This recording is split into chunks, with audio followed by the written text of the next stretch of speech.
on the topic, standing out, turning the tide. I'll start with my story about coming into comedy, coming into entertainment. I make it bold and proud to say that I'm one of the very few people in Nigeria that will tell you that we chose to be entertainers because we wanted to be entertainers. I do not belong to the crop of people who say there was hunger in the family, there was poverty in the land, and I decided to choose entertainment. I decided to be an entertainer. And at the time, I wanted to do entertainment, but I wasn't really sure what I wanted to do. I really wanted to be a DJ. And then another part of me wanted music, another part wanted dance, and then comedy just came back, and finally, they were doing comedy. But bottom line is, I knew that I belonged to the entertainment industry. I started comedy when I was in my teens, which is about 11 years ago, and I do not regret starting that journey. Because at the time when I chose to be an entertainer, there was no glamour in entertainment in Nigeria.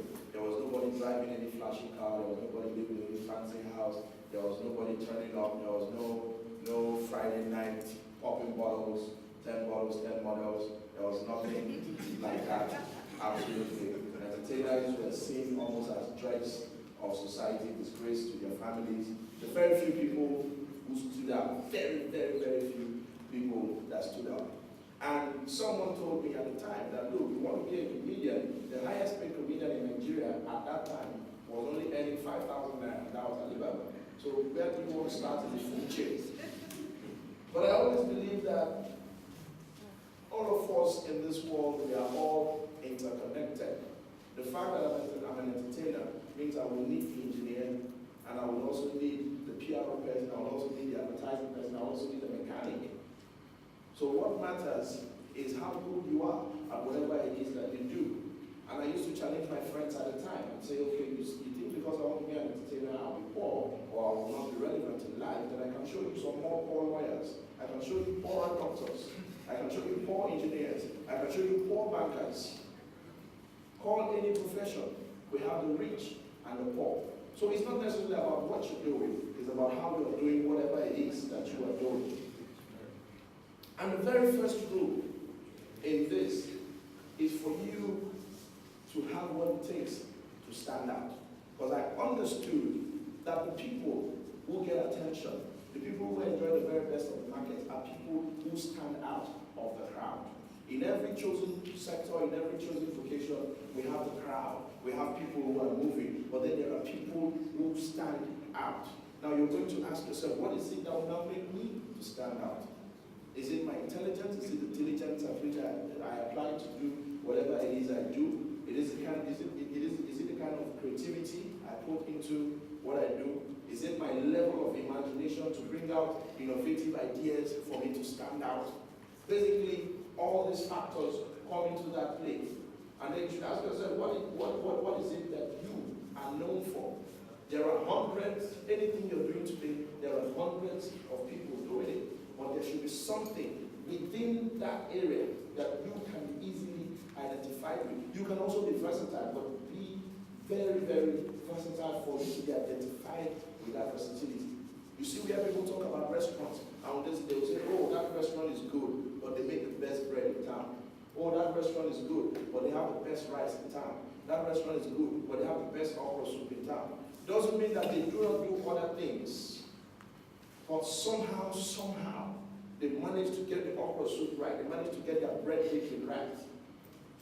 But then you now have other restaurants that, oh, okay, they're just there, they're just there. The people who get the most attention in the market are those people who can be identified by something, even within that sector. For me, I chose that, okay, I want to be one that can cover all bases in my industry. I want to go into a corporate function and act like a corporate man, and then I go into the campus and get all loud and crazy and turn up, and then go to church on Sunday and perform in the church and look like the next man after the Pope. That's But then there are some people in my field that will say, oh, this guy is a church guy. Oh, this guy is a corporate guy. This guy, and I chose, okay, look, I don't want to be locked up anywhere, so I have to learn different skills. And I'm still moving in that regard. The next thing you ask yourself, well, the next principle that comes into being is the fact that the market also looks out for goods and products and services that are fresh and unique.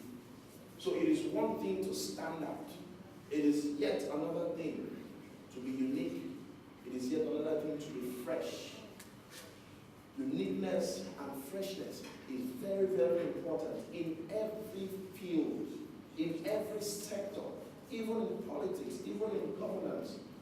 Whatever it is that you're doing, uniqueness and freshness is very important. And how do you arrive at that? Efficiency. Because the way it was is not how it is. We live in a world now where everything is growing, everything is developing, and you have more hands in that area.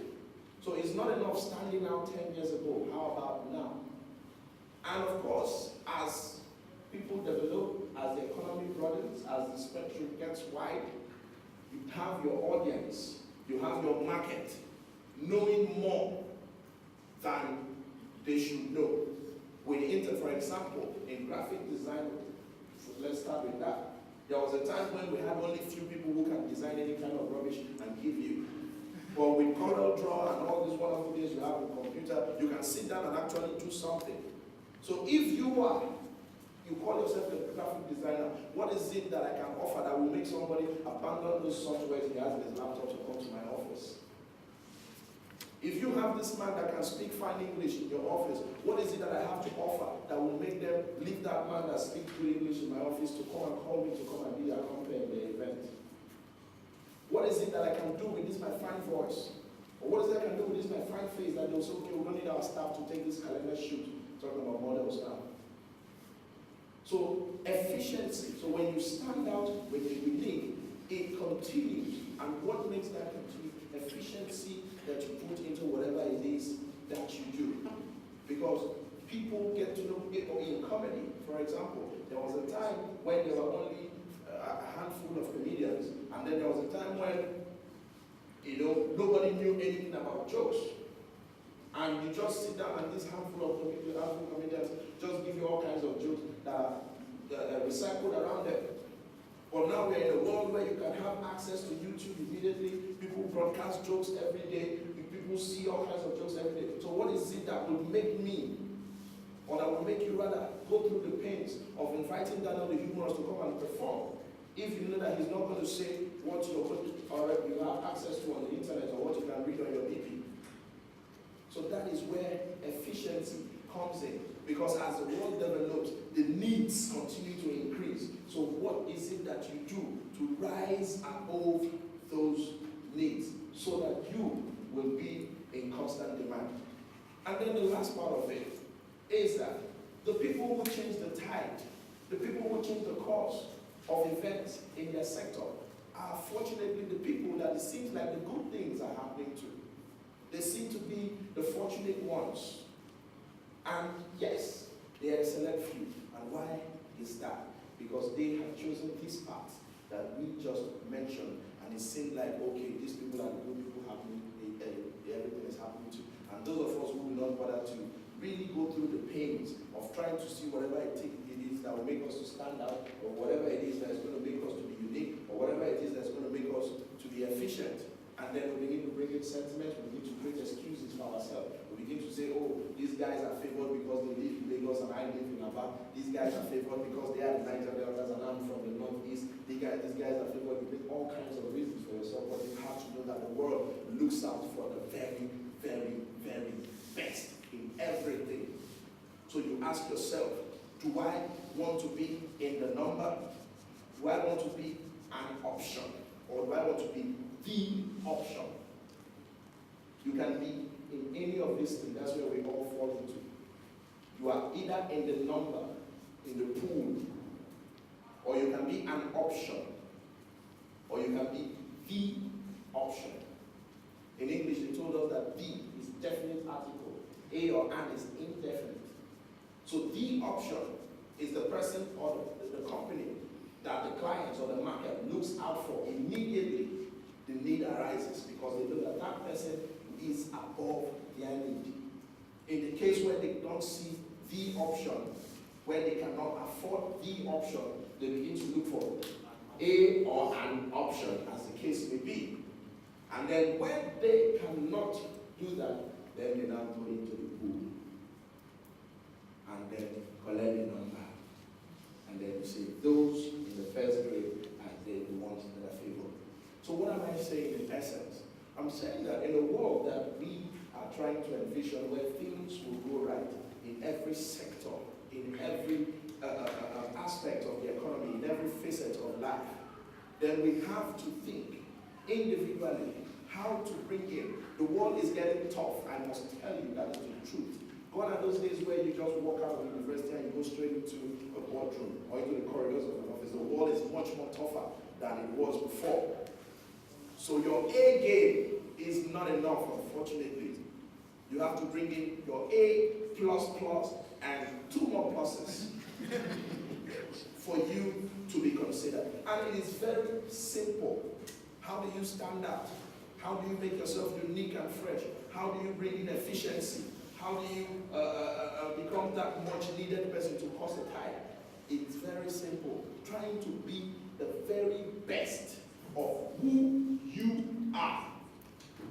A lot of us make the mistake of trying to be better than someone else, or trying to be the best out of someone else, and we find ourselves beginning to run our potentials within the standards of another person. My friend Pascal will tell me that you have to be better than your last performance and not think of the next person, because you have your own potential, your own talent, your own destiny, your own life mapped out, bespoke and tailored for you alone.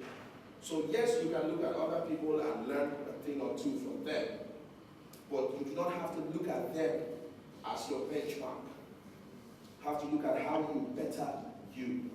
And the more you continue to do that, then you get to the point where you change the tide, where you bring up innovations. In my own case, for example, I would say so far at this point, and the fourth point that I knew that okay, it was time to change the tide and then be amongst the people that could be considered as the option and not either in the pool or an option, as the case may be. So the bottom line is, if every one of us sitting here and those we can also reach out to put in their best foot in whatever it is that we'll do, and we try to bring in our A++ game, then the market has no choice but to patronize everybody in the A++ game instead of going to the pool, because the people that we go to find in the pool that bring up mediocrity and stupid work that makes our society look bad. So when everybody is at the top of their game, investors, clients, advertising agencies, whatever it is that defines our audience or our market, will have no choice than to patronize these geniuses that we have all over the place in several places. Let's say, for example, we're looking for a good hotel. And then when I do not have 50,000 naira to get me a Sheraton or a Hilton, I will run with my 5,000 to one scrappy place. But if I can get somewhere, or if every hotel person can step up their game and put their best foot forward, then you don't see anybody looking for a cheap hotel. And then if you want to use a hotel, you have no choice but to patronize any of the hotels with your plenty money. And then, on the other hand, we are adding value to society, we are adding value to economy, we are adding value to life, we are adding value to everything that surrounds us. And that, ladies and gentlemen, is the kind of world